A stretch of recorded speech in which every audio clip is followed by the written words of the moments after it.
कमिछि वर्षार परिमाण बढ़िछि खरा।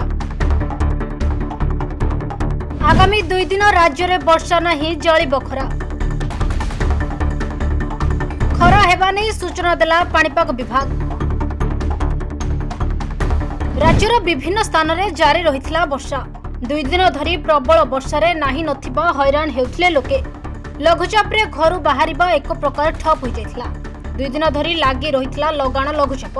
तेबे वर्तमान लघुचाप वर्षारू टिके आश्वस्ति पाइछि राज्य। सकाळु सकाळु देखिबाकू मिलिछि सूर्यंग प्रकोप। थमिछि वर्षा। तेबे आजि ठारू वर्षा कमिछि। आसंता काली अर्थात 29 और 30 तारिख में संपूर्ण रूपे वर्षा कमिबार सूचना मिली।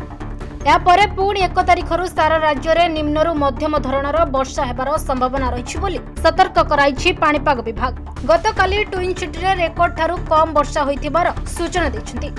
आसंता 2 दिन केउठी केमिति कां भां वर्षा होई पारे बोली कहिछि पाणीपाग केन्द्र।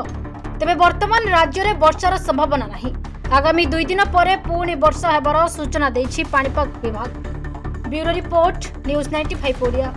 देश विदेश कोण अनुकोण टेक्निक खबर देखंतु आम सह यूट्यूब फेसबुक और इंस्टाग्राम रे आमको देखंतु लाइक शेयर और सब्सक्राइब करने को आद्यम भूलंतुनि।